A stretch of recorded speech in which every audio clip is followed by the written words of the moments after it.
Here are the 5 ways how to effectively delegate to your employees. So over the years of my experience, I've implemented various ways of how to delegate the task and how to be more effective when it comes to task completion and task planning. And here are the 5 ways that I've used to delegate effectively and actually support my employees to complete the tasks successfully and also to achieve the successes at the end. So let's dive in. The first thing first, what I always do is to first of all write a list what I need to delegate, because there are certain things that you cannot delegate, because there are certain tasks that actually requires your full attention and needs only your execution, while on the other hand there are certain tasks that you can actually easily delegate to other people. And it's extremely important to make that distinction and to know what are the tasks that you need to delegate and what are the tasks that you can complete, right?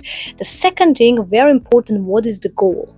What is the final goal you want to achieve through that delegation? What is the objective? And this objective needs to clearly be explained to the person who you are delegating to in order to be on the same page. Number 3 is to define what are the communication channels in case the person needs some further attention or support, how that person can reach out to you the fastest in order to just speed up the process and do not lose the time, right? What that can be emails, that can be phone, that can be just going to the office, depending like what is the context and the content, basically the context of the situation and where you are located and where that person is located. If you're talking about remote work, then it's definitely via videos, emails and stuff like that. While if we are located, for example, if the people are located in the same office, is a different story, right? Maybe the person can just come to you and actually get the proper answer. Then number 4, one of the most important one, is be patient and provide good feedback to your employees how they are completing that task. Be patient in terms of explanation how something needs to be done, and also be eager to provide feedback to your people how they are doing the task, how they are completing the task, how that is going, what's really happening, and so on, right? These are the very important things to do.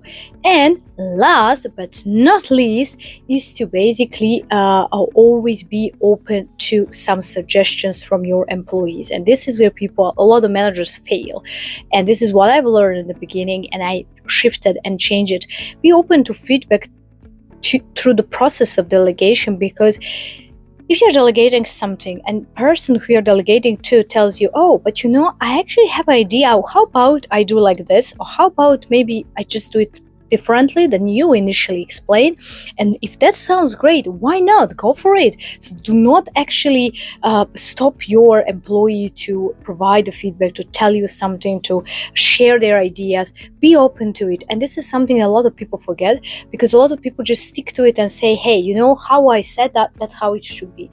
That's not the case. You need to empower your employees also to share some ideas. Of course, you have a full right to tell that it's for example, it doesn't work, and it's okay, but as long as you listen to them and provide them opportunity to share, then it's a good way to deal with that, right? So keep in mind these 5 steps, write them down, try to implement them, and you will see great results. Until next time, stay ambitious and don't forget to subscribe to this channel.